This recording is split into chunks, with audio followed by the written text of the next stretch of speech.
In this video, I'm going to explain you how to apply for reseller permit in Florida. So the first step is to register your business for sales tax. So simply complete the Florida business tax application to register for a sales and use tax account with the Florida Department of Revenue.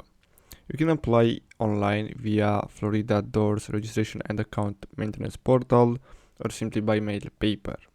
Now here you have the required information that you need. So you have your business name, address, your social security number for sole proprietors, NIC code, etc.